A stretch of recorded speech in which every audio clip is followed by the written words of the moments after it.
चलो दोस्तों, घूमता आईना में आपका स्वागत है। जैसा कि आप लोगों को वादा था कि हर शनिवार हम एक सीरियस विमर्श प्रोग्राम रखेंगे भाऊ के साथ आंखों देखी, जिसमें भाऊ हमें अपने पत्रकारिता के जीवन से जोड़कर राजनीति पे कुछ अलग एक पर्सपेक्टिव देंगे, एक अलग विचार देंगे। तो एक, जिसे मैं कहता हूं कि राहुल गांधी की नेता विपक्ष में अपार असफलता के बाद अब एक बड़ा सवाल यह हो गया। पिछली बार हम लोगों ने एक प्रश्न किया था कि साहब, बिना विपक्ष के लोकतंत्र लंगड़ा है, और विपक्ष के नाम पे हमारे पास अब राहुल गांधी, अब तो गांधी परिवार भी कैसे कहें, क्योंकि सोनिया गांधी जो वास्तव में एक श्रूड पॉलिटिशियन थी वो तो आउट ऑफ द सीन है। प्रियंका गांधी पूरी तरह लैंड नहीं कर पाई, तो राहुल गांधी नेता विपक्ष हैं। तो ऐसे में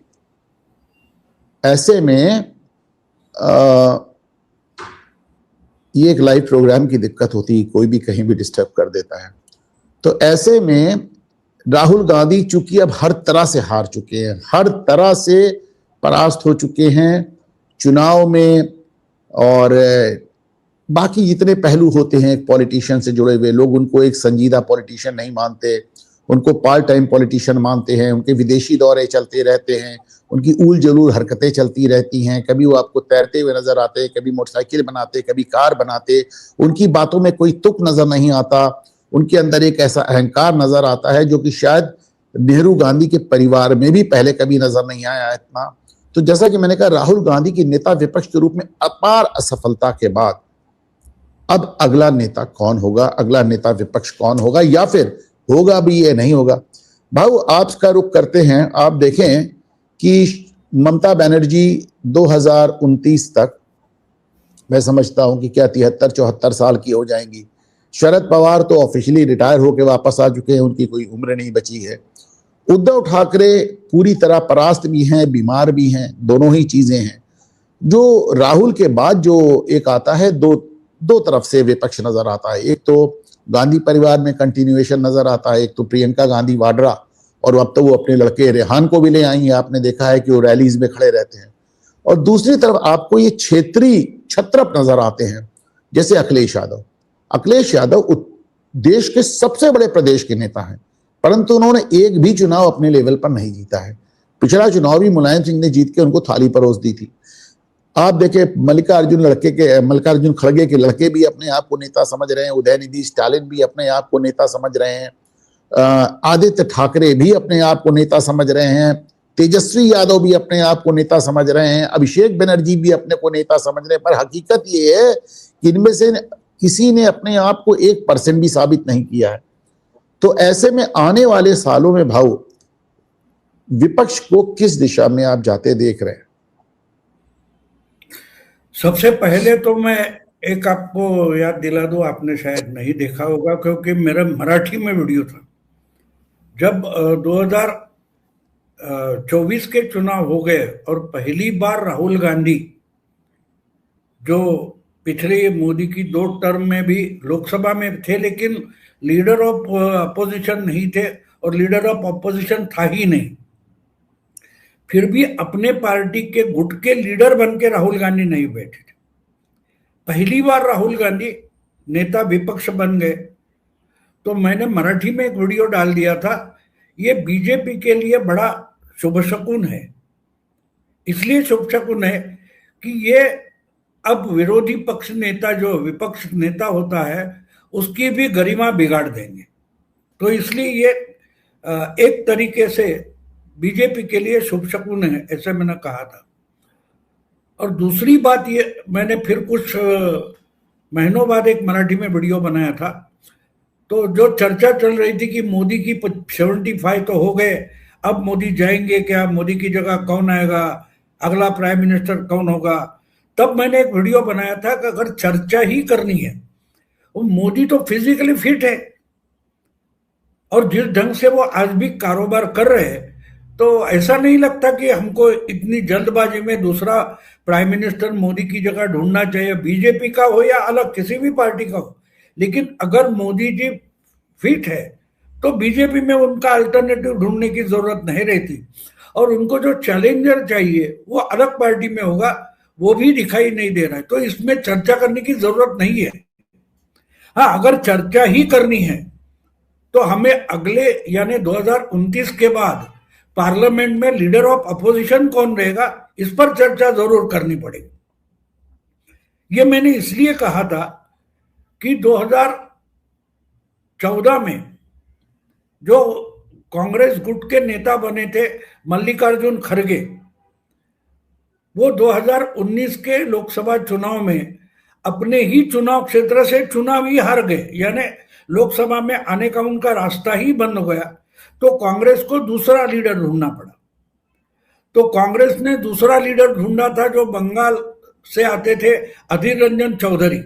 19 से लेकर 24 तक अधीर रंजन चौधरी कांग्रेस के लीडर रहे और उनको ही एक तरीके से माना गया कि भले उनको ऑफिशियली अपोजिशन लीडर का पोस्ट नहीं दिया गया था क्योंकि उनके पास रिक्विजिट आंकड़ा नहीं था, लेकिन 2024 के चुनाव में अपने ही चुनाव क्षेत्र में अधीर रंजन चौधरी भी हार गए।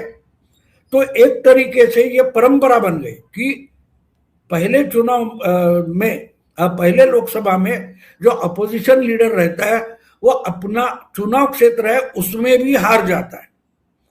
तो सवाल यह है कि अगर मल्लिकार्जुन खड़गे और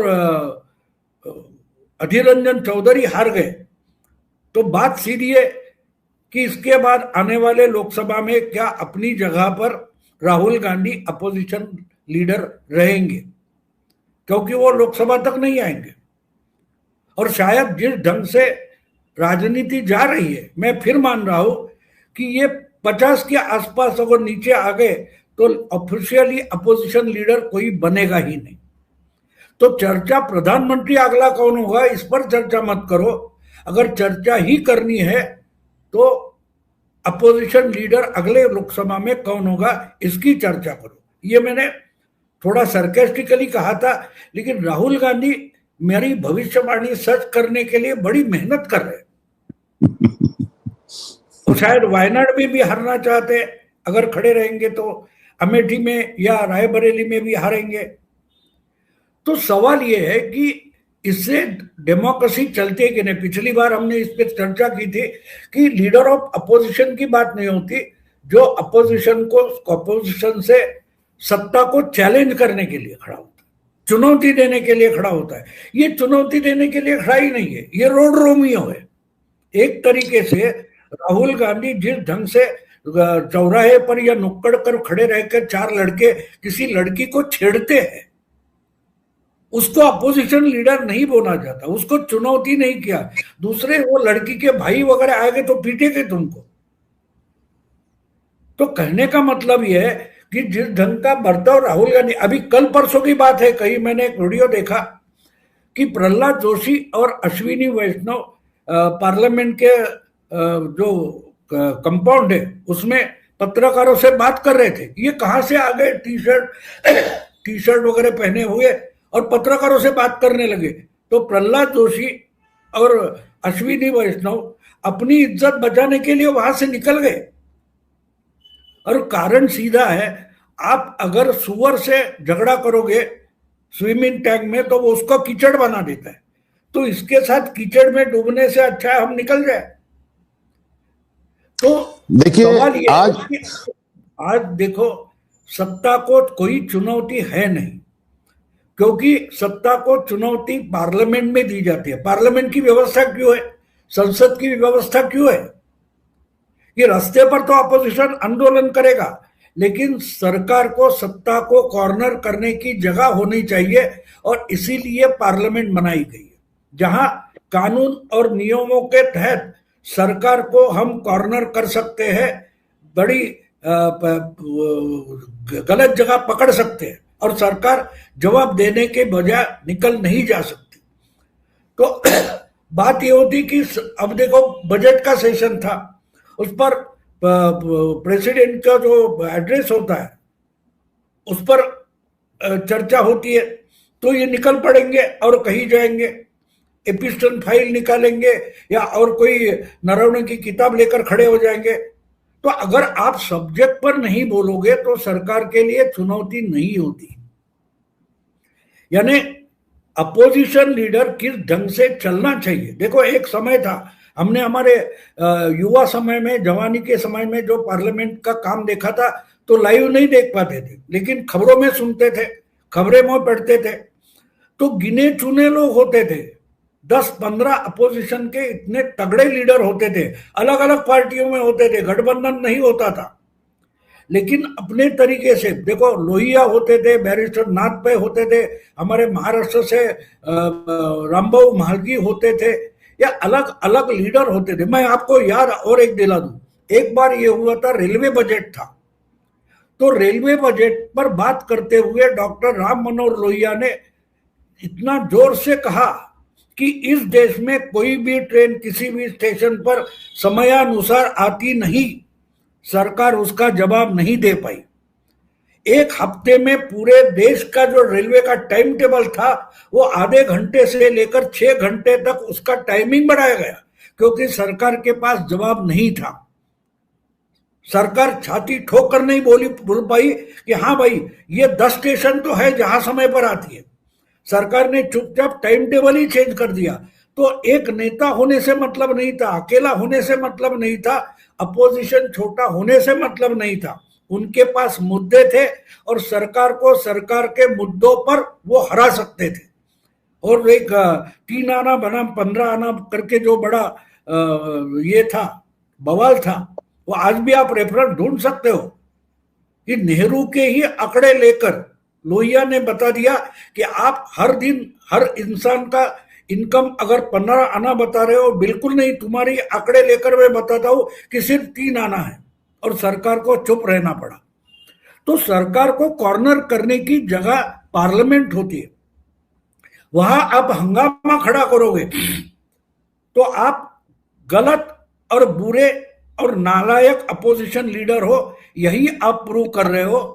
और इससे डेमोक्रेसी में जो आपको हथियार दिया है उसकी धार आप ही गंदी कर रहे हो, खराब कर रहे हो। तो आज वैलेंटाइन डे के मौके पर भाव ने राहुल गांधी को रोड रोमियो का नाम दिया। ये चलेगा भाव? लोग बात करेंगे इस बारे में, मैं तो पोस्ट करूंगा, ट्विटर पे लिखूंगा।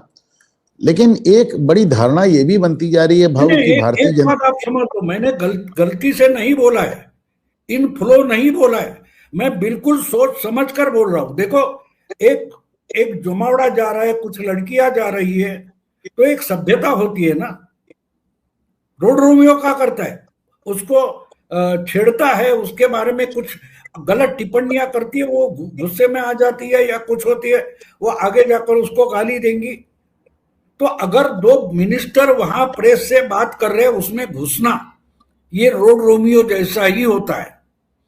दूसरे के काम में, दूसरे के जिंदगी में हस्तक्षेप नहीं, गलत ढंग से बर्ताव करना। जैसे वो लड़कियां निकल जाती है, अपनी इज्जत है दुनिया में इसलिए, वैसे वो 2 मिनिस्टर वहां से निकल गए, तो उसको रोड रोमियो कहने तो और क्या कहे। इससे ज्यादा अच्छी उपमा आपके पास है, आप बताओ। नहीं भाऊ, आपने दोनों उपमाएं दे दी, आपने रोड रोमियो की भी दे दिया, सुअर से कुश्ती लड़ने की भी दे दी। इससे अच्छी उपमा मैं अब क्या दे पाऊंगा। राहुल गांधी को बस गले में रुमाल बांधना बाकी है। लेकिन एक आरोप ये भी लगता रहता है कि भारतीय जनता पार्टी राहुल गांधी को जानबूझकर बर्दाश्त करती है, जानबूझकर इनको हीरो बनाती है, जानबूझकर उनका सारा पागलपन झेलती है, जानबूझकर उनकी बदतमीजियां झेलती है। क्योंकि कहीं ना कहीं भाजपा को यह लगता है कि राहुल गांधी अपनी गलतियों के जरिए जो कुछ भी मोदी सरकार से गलतियां होती हैं उस पूरे रायते को समेट देते हैं। अब मोदी सरकार यूजीसी के मुद्दे पे घिरी थी, उन्होंने नरवणे का मुद्दा उठा दिया। ट्रेड डील की बात होनी थी, उन्होंने नरवणे का मुद्दा उठा दिया। अगस्ता वेस्टलैंड से समझौता हो रहा है अडानी का, और तुमने पार्लियामेंट ही ठप कर दिया, वो भी 1-2 दिन नहीं, 8-9 दिन के लिए ठप कर दिया। तो एक ये तो नजर आता है कि राहुल गांधी की हरकतों से नरेंद्र मोदी का कद और बढ़ जाता है। तो ऐसे में क्या आपको ठीक ये बात सच लगती है कि भारतीय जनता पार्टी जानबूझकर राहुल गांधी को ना सिर्फ टॉलरेट करती है बल्कि बढ़ावा देती है? एक बात तो है, पार्टी पॉलिटिक्स जो होती है वो, देखो हम आइडियल बातें बोलते हैं, और पार्टी पॉलिटिक्स में मैं हमेशा मानता हूं पॉलिटिक्स 3 तरीके की होती है। एक पार्टी पॉलिटिक्स होती है, एक पावर पॉलिटिक्स होती है, एक पार्टी पॉलिटिक्स होती है, एक प्योर पॉलिटिक्स होती है। प्योर पॉलिटिक्स का मतलब मैं मानता हूं कि जो जनहित में चलनी चाहिए उसके लिए जो आइडिया होती है उसको मैं प्योर पॉलिटिक्स बोलता हूं। वो आइडियोलॉजी, विचारधारा है। लेकिन विचारधारा जब आप प्रैक्टिस में लाना चाहते हो, व्यवहार में लाना चाहते हो, तो उसमें कुछ लचीलापन दिखाना पड़ता है। वो पूरा का पूरा नहीं इंप्लीमेंट होता। इसलिए तो इन्वेंट करने वाला जो होता है वो उसका बिजनेस नहीं कर पाता। बिजनेस करने वाला अलग होता है, इन्वेंट करने वाला अलग होता है।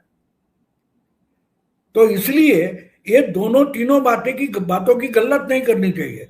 व्यवहार का पॉलिटिक्स करते करते पार्टी अपने भी हित जो जमावड़ा इकट्ठा होता है। अब देखो, अगर मैं मानता हूं कि मैं मोदी समर्थक हूं, तो मोदी तो 2001 के बाद आ गए। उसके पहले भी मेरा कोई एजेंडा था ना। मेरी उम्र आज 78 साल है, तो मेरा भी कोई पॉलिटिकल एजेंडा रहा है। 55 साल मैं कभी कुछ समय में एक्टिविस्ट भी था, उसके बाद पत्रकार भी बना हूं, तो मेरा भी कोई एजेंडा है। अगर मेरे एजेंडे पर मोदी आकर लड़ाई कर रहे हैं तो मैं मोदी का समर्थक बनाऊं, लेकिन मैंने मेरा एजेंडा नहीं छोड़ा है। लेकिन अगर आज जो कुछ अवेलेबल चीजें हैं उसमें अगर मोदी प्रेफरेबल है तो मैं उतना ही मोदी का सपोर्टर बनता हूं। अगर मोदी से भी अच्छा लड़ाका मेरे एजेंडे के लिए मिलता है तो मैं उसके साथ चला जाऊंगा, क्योंकि मोदी का एजेंडा मेरा नहीं है। लेकिन जहां जहां मोदी और मेरा एजेंडा मिलता जुलता है तो मैं मोदी को संभालूंगा। इसमें मोदी के खिलाफ नहीं जाऊंगा, इसलिए कि मेरी लड़ाई और पीछे चली जाएगी। तो ये बात होती है, हमको ये समझना जरूरी होता है कि लचीलापन वो होता है। वरना तो देखो 2004 से 14 हम कितने पीछे चले गए। भाव वो मूल प्रश्न अभी भी अनआंसर्ड है। क्या भारतीय जनता पार्टी राहुल गांधी को जानबूझकर बढ़ावा, जानबूझकर छूट देती है? हाँ बिल्कुल देती है। मैं आ रहा है वो मेरे आवाज का इक्वार। तो वो बात आपको सुननी पड़ेगी, समझनी पड़ेगी कि कुछ समय में उनका भी इस्तेमाल किया जाता है। अब आपको एक बात और बता दूं, 94-95 की बात है, जब मुंबई में शरद पवार मुख्यमंत्री थे और उनके खिलाफ बड़े आरोप हो रहे थे, तो गोरा खैरनार नाम के मुंबई म्युनिसिपल कॉर्पोरेशन के डिप्टी कमिश्नर थे। उन्होंने शरद पवार के खिलाफ बहुत बड़े बड़े आरोप किए थे। यहां तक कि 1993 के जो बॉम्ब ब्लास्ट थे मुंबई के, वो तो शरद पवार के इशारे पर हुए, यहां तक का आरोप किया था। और वो तो गवर्नमेंट की सर्विस में थे, मुंबई कॉर्पोरेशन के डिप्टी कमिश्नर थे। तो उस वक्त शरद काळे नाम के मुंबई के कमिश्नर थे। उनको पूछा गया कि आपका डिप्टी कमिश्नर राज्य के चीफ मिनिस्टर पर इतने गलत भयंकर आरोप कर रहा है, आप कोई एक्शन क्यों नहीं लेते, आप कमिश्नर हो। तो उन्होंने जो जवाब दिया वो बहुत इंपॉर्टेंट होता है। उन्होंने कहा कि खैरनार रूल्स तोड़ रहे हैं, खैरनार कानून की अहमियत मानते नहीं है, लेकिन उन पर कार्रवाई करने के लिए मैं रूल नहीं तोड़ सकता, मैं कानून नहीं तोड़ सकता। रूल के दायरे में रहकर मुझे उन पर एक्शन करनी पड़ेगी। समझे आपने देखो अजमल कसाब ने 200 के आसपास पर गोली चलाई, कुछ 180 लोग मरे, बहुत सारे 700-800 दुनिया के सामने ये हुआ है। टीवी के चैनल पर लगातार कैमरे लगे थे, दिखाई दे रहा था। तो हमने उठाकर उसको फांसी दिया? नहीं दिया। 6-8 साल निकल गए, उसको कानूनन आरोपी बनाकर उसको कन्विक्ट किया गया। उसके बाद जो कोर्ट के मंजूरी से उसको फांसी पर लटकाया गया। तो कानून के राज में यह दुधारी होता है कि सामने वाला कानून तोड़ता है, लेकिन उसको भी कानून से हम उसके साथ इनजस्टिस नहीं कर सकते। वो तो फिर तो हम और तालिबान या आईसिस में फर्क क्या हुआ?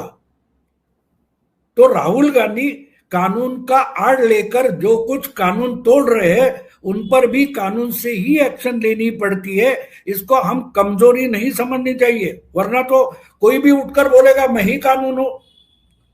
फिर दाऊद या गैंगस्टर जो होते हैं माफिया और सरकार में फर्क क्या बचा? तो ये भी देखना पड़ता है। जब आप सत्ता में बैठते हो तो आपकी जिम्मेदारी अलग होती है, और आप अपोजिशन में होते हैं आपको कोई जिम्मेदारी नहीं होती। तो इसलिए राहुल गांधी ये जानबूझकर कर रहे हैं, तो उनको कानून से ही रोकना पड़ेगा, उसमें जल्दबाजी नहीं हो सकती। वो अभी निशिकांत दुबे कह रहे हैं कि हम राहुल गांधी को जिंदगी भर के लिए राजनीति से दीवार करा देंगे। चलिए ठीक है, जो होगा वो देखा जाएगा। एक बात ये होती है कि भाई वैसे तो अभी प्रधानमंत्री नरेंद्र मोदी फिट भी हैं, और सही पूछे तो प्रधानमंत्री के पद के लिए हमारे पास विपक्ष में तो कोई नेता नहीं है। अलबत्ता भारतीय जनता पार्टी में एक सेकंड लाइन थर्ड लाइन बड़ी साफ नजर आती है। आपको मोदी के बाद अमित शाह नजर आते हैं, योगी आदित्यनाथ नजर आते हैं, हिमंता बिश्वा शर्मा नजर आते हैं, फडणवीस नजर आते हैं। अगर सीनियर नेताओं में भी तो देख लें आपको तो गडकरी, राजनाथ सिंह, शिवराज सिंह, ये सब आपको नजर आते हैं। विपक्ष में दूर दूर तक जो पुराने नेता हैं, जो ओल्ड गार्ड है, स्टालिन बीमार हैं, शरद पवार बीमार हैं, रिटायर्ड हैं, ममता बनर्जी बहुत बूढ़ी हो रही, उनका भी काम खत्म हो रहा है, मुलायम सिंह की डेथ हो गई है, लालू यादव बहुत ज्यादा बीमार भी हैं और तो चुनाव भी नहीं लड़ सकते हैं। नए जितने लड़के हैं उन्होंने अपने को साबित नहीं किया, ना अखिलेश ने, ना तेजस्वी ने, ना आदित्य ठाकरे, ना उदयनिधि स्टालिन ने, ना अभिषेक बैनर्जी ने, ना प्रियांक खड़गे ने, किसी ने अपने को साबित नहीं किया है। ये तो बहुत बड़ा एक वैक्यूम नजर आ रहा है भाऊ। और अगर कांग्रेस 2029 में अगर एक बड़ी मात की तरफ अग्रसर होती है तो माना जा रहा है कि इस बार प्रियंका गांधी ही नहीं सामने आ जाएंगी। आप देखेंगे कि उनके साहबजादे रेहान वाड्रा भी आपको चुनाव लड़ते हुए नजर आएंगे, क्योंकि अब कांग्रेस के पास 3 सेफ सीट हो गई हैं, अमेठी, रायबरेली और वायनाड। तो अब उसमें एक सीट पे अभी उन्होंने शर्मा जी को लड़ाया हुआ है, कोई बड़ी बात नहीं कि वहां से वाड्रा को लड़ा दिया जाए, रेहान वाड्रा को। लेकिन मानिए प्रियंका भी सामने आ जाती है, क्योंकि आज भी कांग्रेस की कल्पना बिना गांधी परिवार के नहीं हो सकती। तो आपको इसके अलावा कहीं कोई विपक्ष के परिदृश्य पे, पूरे कैनवास पे आपको कोई ऐसा नेता नजर आता है जो इस विपक्ष की एक विपक्ष की भूमिका में समा सके? कुछ लोग शशि थरूर का भी नाम लेते हैं, क्योंकि राष्ट्रवाद पे उनकी परिकल्पना, उनकी बात बड़ी लोगों को समझ में आती है। ऑक्सफोर्ड का उनका डिबेट याद आता है। लेकिन शशि थरूर को इतनी, जिसे कहना चाहिए पैन इंडिया, अखिल भारतीय एक पहचान नहीं हासिल है। ये लोगों का कहना है कि भाई नहीं, उनको बहुत पसंद किया जाता है। बहरहाल, आपको क्या लगता है कि आफ्टर राहुल हु, अब हम लोग उस मुद्दे पे आ जाते हैं जो आज हमारा थंबनेल है। फर्ज कीजिए, मान लीजिए, कल्पना कीजिए कि अगला चुनाव भी कांग्रेस हार जाती है और विपक्ष कह देता है कि भाई इनफ विद राहुल गांधी, हो गया बहुत, राहुल गांधी का हमने सनक बहुत दिन देख ली। आपने देखा कि जो इंडी गठबंधन बना था उसने राहुल गांधी को अपना नेता मानने से इंकार कर दिया था। तो एक केजरीवाल भी कहते हैं कि कुछ भी कहो, हार गया तो क्या हुआ, पंजाब में सरकार बनाया, दिल्ली में सरकार बनाया, 13% वोट गुजरात में लाया, तमाम जगह कोशिश कर रहा है। आप समझे कि 3-3 जगह पे आपको उसकी प्रेजेंस नजर आ रही है। अखिलेश यादव तो एक ही स्टेट नहीं जीत पा रहे, वो 3 जगह पे जा रहा है।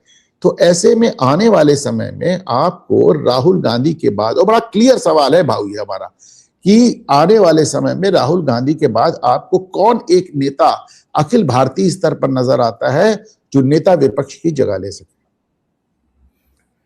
फिलहाल तो कोई नजर नहीं आता, क्योंकि इनके सामने कोई टारगेट भी नहीं है।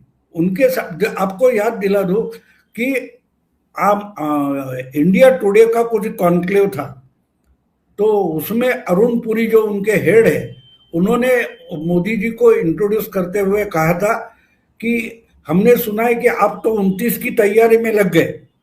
तो उसका जवाब देते हुए मोदी ने कहा था कि मैं तो 2047 की तैयारी में लगा हूं। तो जो विजडम है, मैं अगले 25 साल की सोच रहा हूं, तो तुम 25 साल कम करके क्यों सोच रहे हो? यानी मोदी को अल्टरनेटिव चाहिए, वो भी दूर लेके जाने वाला कोई चाहिए ना। देखो 10 साल हमारे यहाँ मनमोहन सिंह जो कठपुतली थी, वो वही प्राइम मिनिस्टर बन के काम किया है उन्होंने। देवेगौड़ा थे, इंद्र कुमार गुजराल थे, ये सब हुआ है हमारे देश में। तो यार देखो डेमोक्रेसी का मतलब बहुत सारा है, सिर्फ 51%। भाव इंद्र कुमार गुजराल वगैरह, IK गुजराल वगैरह तो कोई नेता ही नहीं थे ना, एक चुनाव के मोहताज थे, कोई वो बस ऊपर से टपक गए, उनकी मुकद्दर थी, बन गए। तो IK देवगौड़ा ने तो फिर भी एक स्टेट जीता, IK गुजराल ने क्या जीता, वो तो उनकी मुकद्दर बिल्ली के भाग से चीका फूटने वाली बात थी। नहीं, इसीलिए मैं बोल रहा हूं कि जब ये ट्राई हुआ, ऐसा गठजोड़ करके निकलते हैं, तो हुआ क्या कि एक दिन आकर सोनिया गांधी को चुना गया और उनके जगह आकर कठपुतली बैठ गए, और हमने 10 साल निकाल लिए। क्यों निकाल लिए? क्योंकि हम बिखर गए थे, हम क्या बोलते हैं उसको, भटक गए थे। वाजपेयी है, अडवाणी है या सुषमा स्वराज है, हमारा टारगेट अगर सही होगा तो मोदी जैसा इंसान बहुत पहले आ जाता। और जब हम टारगेट पर रहेंगे तो मोदी से भी अच्छा लीडर हम ला सकते हैं। मोदी को भी एक परिस्थिति ने लाया। 10 साल जब आम जनता देख रही थी, एक कठपुतली हमारा प्रधानमंत्री बनकर बैठ गई है, अरे करे तो क्या करे। तो मोदी तो एक गुजरात का चीफ मिनिस्टर था, उससे ज्यादा कुछ नहीं था। वो सिर्फ 6 करोड़ गुजराती यही भाषा बोलते थे। मोदी ऑल इंडिया की भाषा नहीं बोलते थे। अब देखो अन्ना आंदोलन हुआ, मोदी हमारे सामने नहीं था। अब लोकपाल आंदोलन देखो, जो कुछ बाबा रामदेव का आंदोलन देखो, अचानक से वो माहौल खड़ा हो गया तो मोदी को सामने लाना पड़ा। मुझे याद है जब गोवा में बीजेपी का ये हुआ था, बीजेपी का ऑल इंडिया पार्टी जो सम्मेलन होता है, तो बाद में मुझे पर्रिकर मिले थे। तो पर्रिकर से मैंने पूछा, भाई आपने उस वक्त क्या क्या हुआ था? तो बोले अगर मोदी का नाम उस वक्त नहीं लेते तो कार्यकर्ता स्टेज पर बैठे नेताओं को पीटते। तो माहौल कार्यकर्ताओं ने बनाया, ना कि इंटेलेक्चुअल्स ने बनाया। कि आज अगर पार्टी को, और मुझे याद है मैंने उस वक्त 2013 की जनवरी से लेकर अप्रैल तक एक मराठी पेपर में एक सीरियल लिखी थी, अगर बीजेपी को सत्ता में आना है तो आप मोदी को नेशनल लीडर बनाओ। ये इंसान आपको अच्छी लीडरशिप ही नहीं देगा, बल्कि अपनी सिंगल पार्टी मेजोरिटी भी ला सकता है। और सिंगल पार्टी मेजोरिटी लाएगा तो ये बात थी 2013 जनवरी से अप्रैल तक। तो कोई पॉलिटिकल प्रेशर लाकर मेरा कॉलम पेपर से बंद किया गया था। जुलाई में मोदी जी को पार्टी ने सिलेक्ट किया, उसके बाद एक पब्लिशर मेरे पास आ गए और बोले उस सीरियल का किताब करते हैं मोदी के। और 6 दिसंबर 2013 को वो किताब पब्लिश हो गई। तो उस वक्त बीजेपी के 2 बड़े नेता, मैं आज नाम नहीं लूंगा, बड़े नेता पब्लिश किताब हो रही थी, तब मुझे बोले अरे हमारे पार्टी को गारंटी नहीं है और आप तो बीजेपी को मेजोरिटी दे रहे हैं। तो मैंने उनको कहा था कि मैं आपके बीजेपी पार्टी का कोई नेता या पदाधिकारी नहीं हूं, ये मेरा पॉलिटिकल असेसमेंट है एक पत्रकार करके। क्योंकि आज की परिस्थिति में जो माहौल है उसको हैंडल करने के लिए जिस ढंग का नेता चाहिए वो मोदी ने गुजरात में एक्सपेरिमेंट करके दिखाया है। और इसके लिए सबसे पहली बात थी कि वहां का जो बिखरा हुआ अपोजिशन था उसको बिखरा दिया, और जो बिखरी हुई बीजेपी थी उसको इकट्ठा करके एक ताकत बना दिया। तो उसके बाद आकर पिछले 10 साल में हम देख सकते हैं कि पूरे देश में एक तगड़ा सत्ताधारी पार्टी उन्होंने खड़ी कर दी है। तो आगे चलकर उसका क्या होगा उस पर चिंता करने की मुझे आज जरूरत नहीं लगती।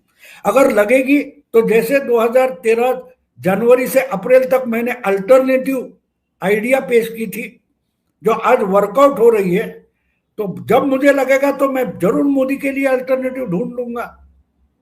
लेकिन आज वो ना अपोजिशन में दिखाई दे रहा है, ना बीजेपी में दिखाई दे रहा है, क्योंकि इसके लिए जो विजडम चाहिए, नेता जब देश का होता है उसके पास विजडम भी जरूरी होती है।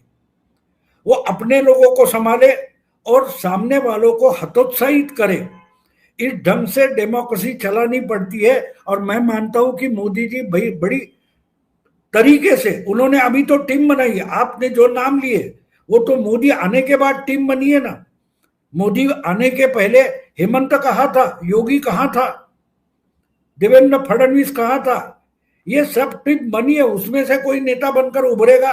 नहीं तो हम तो बात करते महाभारत वगैरह बोलते हैं, लेकिन हम भूल जाते हैं उसमें ही गीता का वचन कहते हुए हमारे भगवान श्री कृष्ण ने कहा था, संभवामि युगे युगे। जब जरूरत होती है, धर्म ग्लानि आती है, तो हम सब कृष्ण बने बैठे हैं। अरे कब आएगा अवतार? अवतार सही समय पर आता है। उसका जन्म हुआ है, उसका जन्म हुआ है, वो कंस की जेल में हुआ था। वो वहां से निकलकर सामने आने में कुछ साल निकल गए। तो इतनी जल्दबाजी मत करो, जल्दबाजी मत करो। वो है, कोई है, हमें पता नहीं है, हमें उसका चेहरा मालूम नहीं, हमें उसका नाम मालूम नहीं। मोदी अचानक सामने आकर खड़े हुए, लेकिन 2012 तक तो मोदी नहीं थे। मुझे याद है कि 2012 का चुनाव जब मोदी जी ने जीता था, गुजरात विधानसभा का, तो वो बड़ौदा में थे। और पहली बार गुजरात विधानसभा चुनाव जीतने के बाद, मेजोरिटी लाने के बाद, बड़ौदा में उन्होंने पब्लिक रैली एड्रेस की थी, लेकिन वो गुजराती भाषा में नहीं थी, हिंदी भाषा में थी। तो मैंने ब्लॉग पर लिखा था, देखो अगला प्राइम मिनिस्टर बात कर रहा है, क्योंकि उन्हें मालूम था ये लाइव दुनिया भर दिखाई जाएगी, तो मुझे पूरे देश को एड्रेस करना जरूरी है। तो गुजरात में होकर, बड़ौदा में होकर, गुजरात का मुख्यमंत्री होकर उन्होंने हिंदी में वो रैली एड्रेस की थी। तो वो सामने आ जाता है, हमको ढूंढने की जरूरत नहीं होती। यही तो हमारी सनातन की और भारत की डेस्टिनी यही है। जब जरूरत होती है वो हम में से कोई निकलकर सामने आ जाता है और बोलता है हम ब्रह्मास्मि। अहम ब्रह्मास्मि। देखें, अप्पू नारायणन का कहना, व्हाट एन आयरनी, कि क्या विसंगति है कि भारतीय जनता पार्टी को आज विपक्ष का नेता ढूंढना पड़ रहा है। पीएस गेमर कह रहे हैं कि उनके पिताजी ने कहा था कि 2007 में ही मोदी को ले आना चाहिए, मोदी को साथ में ही ले आना चाहिए, 14 की जगह साथ में ही ले आना चाहिए। तो और अपनी अपनी तरह से लोग अच्छे कमेंट कर रहे हैं।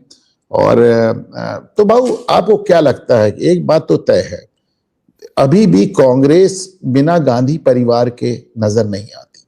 आफ्टर ग्रैंड ओल्ड पार्टी है, अच्छी है, बुरी है, कैसी भी कहें, पर पार्टी अगर भाजपा के अलावा कोई है जिसका पूरी देश में कुछ कुछ असर है, भले 2% वोट हो, पर वो कांग्रेस ही है। इसको तो ठुकरा मना करना, इसको आप नकार नहीं सकते। तो ऐसे में आपको क्या लगता है, राहुल गांधी की एक चुनाव में और असफलता हुई तो उसके बाद प्रियंका ही तो सामने आएंगे? आज भी लैंडलाइन चल रही है, आप कितना इस्तेमाल करते हो? क्यों नहीं करते भैया? मैं तो करता हूं भाऊ, मेरे पास 3 लैंडलाइन है। नहीं है, लेकिन और मैं करता भी हूँ। आप मुझे नंबर देते हो तो मोबाइल का देते हो। ओ भाऊ, आप लोग मोबाइल पे हो ना। व्यवस्था होती है, वो व्यवस्था जरा जब जब हम कुछ व्यवस्था नहीं पैदा करते हैं तो पुरानी खत्म नहीं होती, उसमें देर लगती है। अब मैं थोड़ा पिछले कुछ दिनों से थोड़ा डिमोरलाइज था। मेरे बहुत नजदीकी कुछ लोग एक के बाद एक, पिछले 1 साल में 6 लोग मेरे साथ वाले उठकर निकल गए, तो मन में थोड़ा ये भी होता है। लेकिन नए टेक्नोलॉजी से जो मिलजुल कर, नए लोगों से मिलजुल कर लेना पड़ता है। और पुराने पत्ते अगर निकल नहीं जाए तो नए पत्ते निकलते नहीं। पल्लवित होना जो होता है उसके लिए पुराने पत्तों को निकल जाना पड़ता है। लेकिन कुछ लोग होते हैं वो पत्ते पकड़ कर बैठते हैं। तो कांग्रेस का एक्सपायरी डेट हो गया है, लेकिन कुछ लोग तो वो पकड़ कर बैठे। तो कांग्रेस में भविष्य नहीं है, ये जब रियलाइज हो जाएगा तो अब लोग ऐसा अपने, अब बंगाल देखो, बंगाल में सीपीएम को कोई हरा नहीं सकता ऐसा माना जाता था। तो ममता ने 1998 में अलग से पार्टी बनाई, कांग्रेस में जो फ्रस्ट्रेटेड थे वो उनके साथ आ गए, आहिस्ते आहिस्ते कभी बीजेपी के साथ कभी कांग्रेस के साथ मेल जोल गठबंधन करते करते 2011 में ममता ने भट्टाचार्य को अपने चुनाव क्षेत्र तक हरा दिया। तो वहां तक हमको इंतजार करना जरूरी होता है। देखो बच्चा होने वाला है, लेकिन उसके 9 मास पूरे होने पड़ते हैं ना। हमको जल्दी है, इसलिए सीजरियन करके बच्चा पैदा करना गलत होता है। और बच्चा जब पैदा होता है मां के लिए बहुत वेदनादायी होता है। मौत का दरवाजा खटखटाकर मां बच्चे को जन्म देती है, और इसलिए कहा भी ये भी जाता है कि उस वक्त 2 जन्म होते हैं, मां का भी पुनर्जन्म होता है। तो ये वेदना ये आसान नहीं होती। हाँ, हम खुशी मनाते हैं, सब करते हैं, लेकिन वो वेदना बेचारी अकेली मां सह लेती है। तो ये बाकी हम बाजू में खड़े होते रोते हैं, हमको वो चिल्लाना बहुत असहज कर देता है, लेकिन वो चिल्लाती है, लेकिन आखिर में उसी के चेहरे पर एक हंसी होती है, खुशी होती है।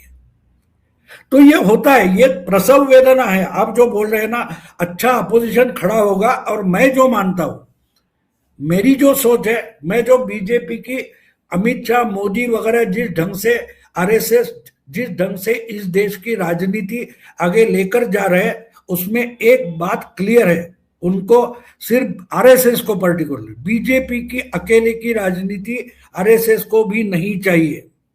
आइडिया क्लियर है, कल हम अपोजिशन में बैठेंगे, लेकिन सत्ता में लिबरल सेकुलर वामपंथी नहीं होना चाहिए।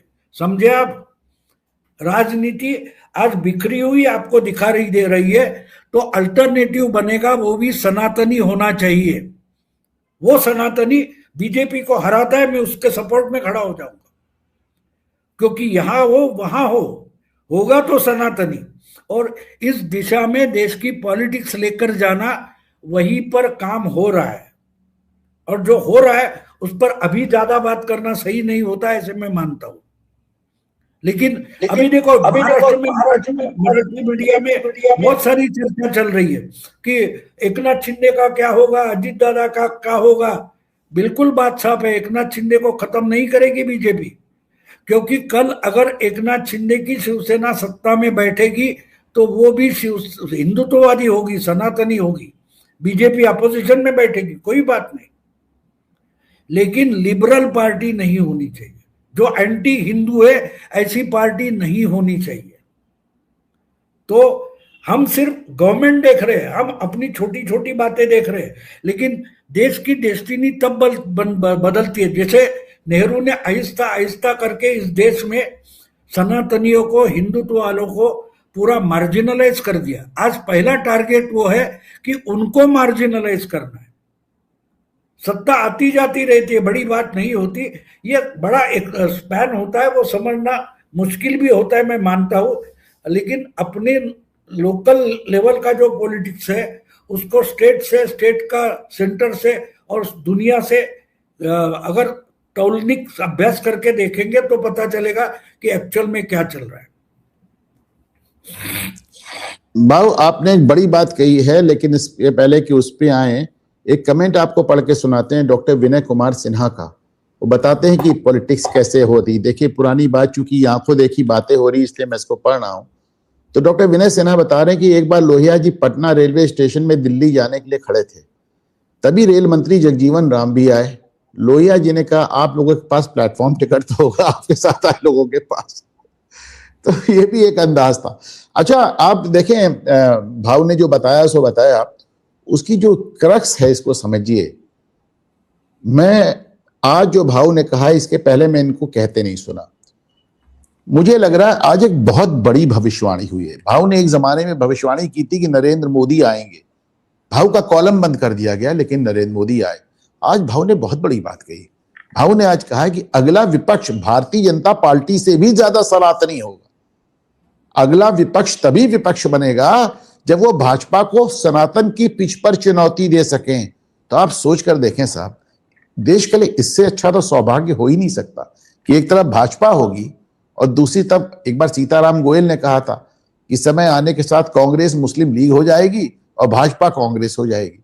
तो अगर कांग्रेस मुस्लिम लीग हो ही चुकी है, अगर भाजपा कांग्रेस की तरफ सेंटर में जा रही है, तो भाजपा की जगह हमको एक सनातनी विपक्ष देखने को मिलेगा। और मैं यही कह सकता हूं कि भाव की जबान पे आज सरस्वती का वास हो, भाव की ये भविष्यवाणी भी एकदम सही साबित हो। मैं समझता हूं इस देश के लिए इससे अच्छा तो कुछ हो ही नहीं सकता। एक चलते चलते भाव, आपने कहा था कि 45 मिनट में इसको वाइंड अप करेंगे, तो एक आखिरी सवाल आज आपसे कि 2029, अब आप जो एक नया सनातनी विपक्ष देख रहे हैं, मैं आने वाले 2.5 साल 3 साल में तो नहीं देख रहा हूं, उसमें थोड़ा एक चुनाव का और समय लगेगा, 2034 तक शायद आ जाए। 2029 में भी आज भी नरेंद्र मोदी और भारतीय जनता पार्टी को हराने की औकात विपक्ष में नजर नहीं आ रही, दूर दूर तक नजर नहीं आ रही। इनफैक्ट आज तो जो थोड़ी बहुत मोदी के खिलाफ नाराजगी भी होगी, वो आप जानेंगे कि अभी आने वाले 3 साल में चुनाव आते आते फिर मामला पलट जाएगा। तो 2029 में आप मैं तो अब ये नहीं पूछ रहा हूं कि सरकार किसकी आएगी, क्योंकि भाजपा का भी विकल्प नजर ही नहीं आ रहा है, इनफैक्ट मोदी का भी नहीं। तो ऐसे में आपको 2000, चूंकि आज हम विपक्ष की बात करें, तो 2029 में आपको कैसा विपक्ष उभर के आता दिख रहा है? मैं मानता हूं कि विपक्ष में अगले 3 साल में एक बदलाव आ जाएगा। जो एंटी हिंदुइज्म है वो लाइन छोड़ेंगे। हमारे बाला साहब ठाकरे का एक बढ़िया 20 साल पुराना एक वक्तव्य मुझे याद आता है। उन्होंने कहा था मुस्लिमों को वोट का जो अधिकार है वो रद्द कर दो, बाद में कौन सेक्युलर बचता है मैं भी देखता हूं। तो आहिस्ता आहिस्ता हिंदू वोटर दिखा रहा है कि अगर आप एंटी हिंदू हो तो हम आपके साथ नहीं रहेंगे। तो आहिस्ते आहिस्ते जो वोट के लालची है, सत्ता के लालची है, उनको बदलना पड़ेगा। वो कट्टर हिंदू नहीं होंगे, लेकिन कम से कम एंटी हिंदू नहीं होंगे। तो एक अगले 3 साल में छोटा छोटा करके जो बीजेपी का अपोजिशन बनेगा, उनमें ये भी आइडिया जाएगा। और आपको बोल दूं, कल परसों जो पिछले रविवार को और शनिवार को मुंबई में मोहन जी भागवत का जो ये हो गया था, तो उसमें उन्होंने बढ़िया बात कही, उस पर चर्चा हुई नहीं मीडिया में, वो बढ़िया बात थी। एक सवाल पूछा गया कि 1925 में अगर आरएसएस की शुरुआत हुई थी तो उसी वक्त कम्युनिस्ट पार्टी की भी शुरुआत हुई थी, तो उनसे आप अपनी तुलना कैसे करोगे? तो भागवत जी ने कहा इसका जवाब आप उन्हीं से मांगो तो अच्छा है। विचारधारा अलग है, मैं उनका आकलन नहीं करूंगा। तो और एक सवाल था, तो उन्होंने बोला कि एक सवाल था कि भाई मुस्लिम और क्रिश्चियनों को समझाए तो कैसे समझाए? तो भागवत जी ने कहा ये समझाने के झंझट में मत पड़ो, उनसे दोस्ती करो। अब दोस्ती करोगे तो एक दूसरे से मेलजोल हो जाता है, एक दूसरे की खामियां समझ में आने लगती है। हाँ, लेकिन एक बात मत भूलो, हाथ में डंडा होना चाहिए, समझे? हाथ में डंडा हो तो दोस्त जल्दी समझता है। इसका मतलब उन्होंने ये कहा कि सरकार तो होनी चाहिए, सरकार का डंडा अगर हाथ में हो तो सामने वाले को समझाना आसान होता है।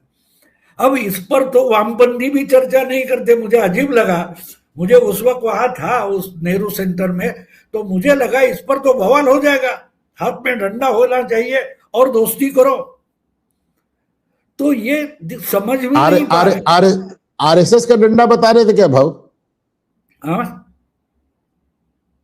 आरएसएस के डंडे का जिक्र कर रहे थे क्या, जो आरएसएस वाले डंडा लेके चलते हैं? नहीं, वो आरएसएस के बारे में नहीं, वो बोल रहे थे कि मुस्लिम और क्रिश्चियनों से दोस्ती करो, लेकिन दोस्ती करते वक्त हाथ में डंडा होना चाहिए, तो दोस्त जल्दी समझ जाता है। तो इसका मतलब हमें समझना चाहिए कि आप डर कर रहो, आप दाढ़ी को हाथ लगाते रहो तो वो समझेगा नहीं। समझना, उसके हाथ में आपके डंडा है तो वो समझेगा कि ये समझाना चाह रहा है, अगर नहीं समझ पाओगा तो कपाल मोक्ष कर देगा। तो ये दिखने वाला ऑप्टिक्स होता है, हाथ में डंडा होना चाहिए और दोस्ती करो। तो इस ढंग से अगर आगे चलते हैं, और इसलिए मुझे लगता है कि अगला जो उनका जो टारगेट है अगले 25 साल का आरएसएस का, वो ये है कि वो उन्होंने साफ कहा बीजेपी हमारी नहीं है, हम हर पार्टी को मदद करने को तैयार है, हाँ लेकिन हमारा एजेंडा लेना पड़ेगा। कम्युनिस्ट पार्टी को भी सनातनी होकर कम्युनिस्ट होना है तो चले, कोई बात नहीं। तो समझे आप मैं क्या बोल रहा हूं? उस दिशा में चल पड़े हैं वो। ये बात देखो क्या होता है कि ये बातें पब्लिक की डोमेन में लाते हैं, उस पर भटकाना ज्यादा होता है। तो भटकाने की जरूरत नहीं है हमको, ये जितना हम समझने की कोशिश करें वो अच्छा रहेगा। भाऊ, ये मैं भी अपने दर्शकों से बहुत दिनों से कह रहा हूं कि आने वाले दिनों में जैसे एक मुस्लिम वोट बैंक है, वैसे आप हिंदुओं को भी एक वोट बैंक के रूप में देखेंगे, और वो सामने आ भी रहा है।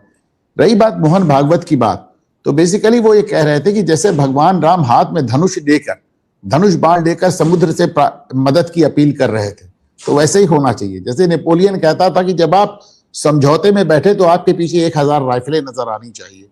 तो ये बात तो एकदम सही भागवत जी की। कभी कभी मुझे लगता है कि मोहन भागवत जी को अक्सर गलत भी समझा जाता है, उनकी बात को ठीक से समझा नहीं जाता है, और ऐसे में आप जैसे लोग आके जब उसको एक्सप्लेन करते हैं तो बहुत अच्छा लगता है। और देखिए बहुत ढेर सारे लोग अलग अलग सवाल कर रहे हैं।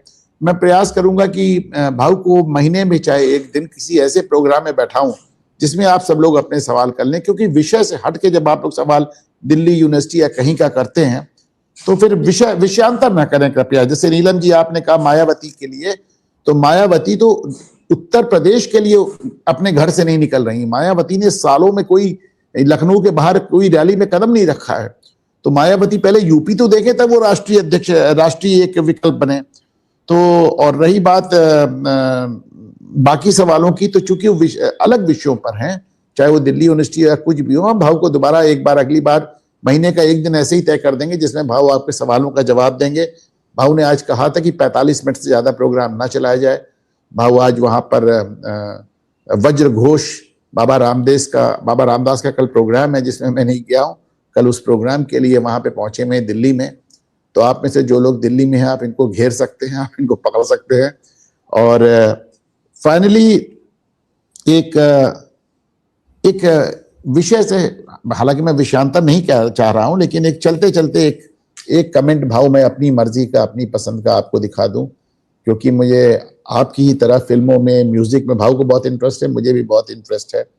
तो आज की परिचर्चा पे ड्रंकन मॉन्क ने एक कमेंट किया है, और वो मुझे याद है परवरिश फिल्म का, अमिताभ बच्चन विनोद खन्ना पे पिक्चराइज था ये गाना, और मेरी बड़ा पसंद का गाना था। अगर दिखा सकें तो ये ड्रंकन मॉन्क का कमेंट है कि खुली आंख क्या देख तमाशा दुनिया का, बंद आंख। जरा एक मिनट दिखाएं प्लीज इस कमेंट को, मुझे बहुत पसंद आया आज की परिचर्चा पे ये कमेंट। बहरहाल लगता है शायद ये नहीं दिखा पाएंगे।